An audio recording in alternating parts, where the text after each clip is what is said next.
Esse também foi o cenário da China, em que 80% dos pacientes que morreram pela Covid-19 estavam acima dos 80 anos.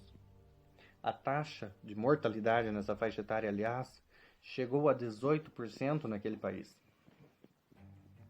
De acordo com as autoridades sanitárias chinesas, mas ao contrário do que muitas vezes é replicado, os jovens podem não somente se infectar, como também morrer de Covid. É o que mostra os dados divulgados pelo Boletim Epidemiológico do Governo Federal, que apontam que 29% dos óbitos ocorreram em pessoas com menos de 60 anos e 15% em pessoas com menos de 49. Ainda segundo o Boletim Epidemiológico Coronavírus N28, a distribuição de casos confirmados da doença no Brasil por região se apresenta da seguinte forma.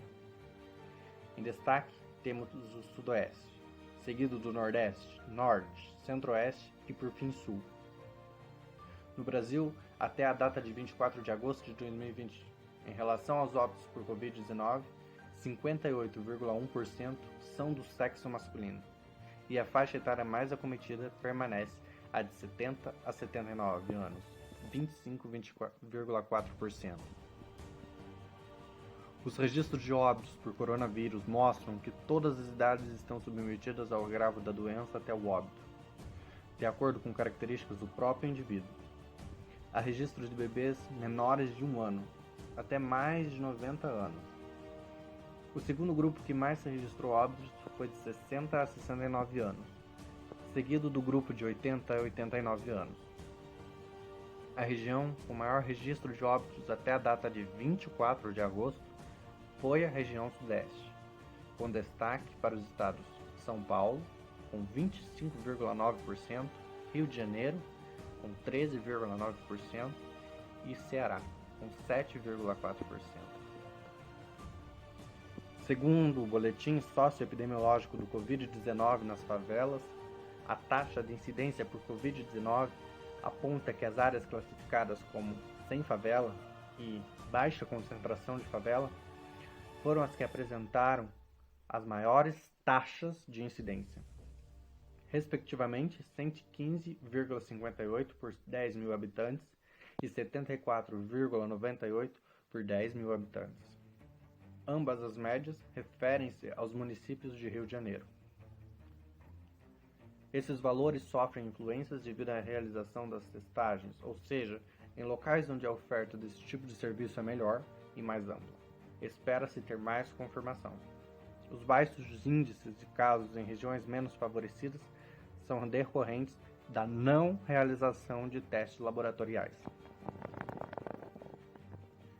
Foi o nosso isolamento social capenga e insuficiente para atingir seu objetivo, que resultou em filas enormes de pessoas em busca de um leito salvador de UTI, porque não conseguimos achatar a curva de contaminados sobrecarregando o nosso SUS. Filas que se formam e se formavam, porque os leitos não foram comprados a tempo e na quantidade adequada pelos prefeitos, governadores e, óbvio, pelo presidente.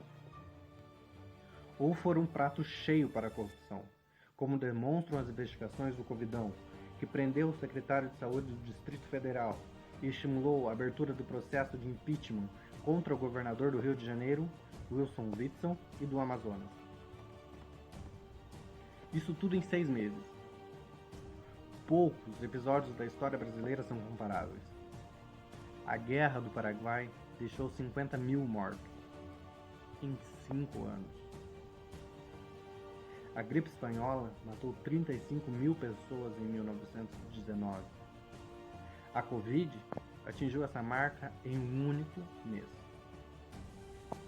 No ano mais violento da nossa história, 2017, as armas ceifaram 65 mil vidas.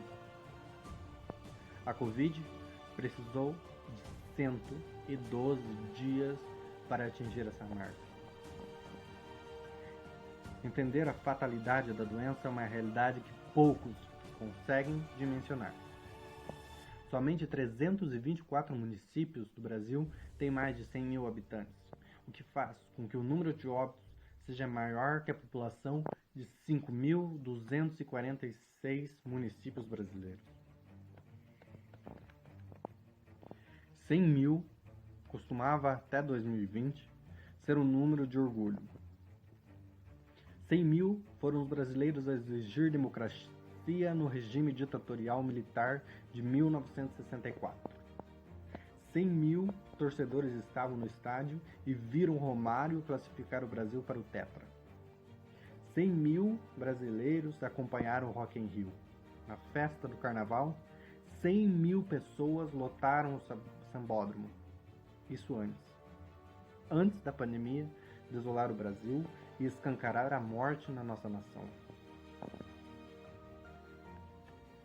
Um brasileiro nascido em 2020 tem expectativa de vida de 76 anos, aproximadamente 27 mil dias. Se ele conhecesse 3 pessoas por dia, todos os dias da vida, teria encontrado cerca de 83 mil pessoas. Se chegar aos 80 anos, poderá conhecer 87 mil pessoas. Aos 90, 98 mil. E aos 100, 109 mil. A Covid alcançou essa marca em 6 meses. 99 anos antes que qualquer pessoa. Diante de uma tragédia como essa, a nação deveria parar, o que não é problema para a maioria do povo brasileiro, mas é uma minoria barulhenta de negacionistas da ciência, para os que não detêm de empatia, para todos os Jair Bolsonaro do Brasil. Deveríamos todos fechar os olhos e não falar da Covid-19 com dor. 100 mil brasileiros, 100 mil representantes dessa nação, 100 mil pais, filhos, irmãos, amigos ou colega de trabalho de alguém. Como nação, nós deveríamos respeito aos nossos compatriotas, que serão lembrados pela história quando tudo isso passar. E quando a história com H maiúsculo, contar para gerações futuras o que de fato aconteceu, a história registrará o trabalho valoroso de todos aqueles que fizeram de tudo para combater a pandemia. E também daqueles que se omitiram, que foram negligentes e desrespeitosos. História atribui glória, mas também desonra. A história fica para sempre. Diante disso tudo, vamos relembrar a Constituição, o artigo 196.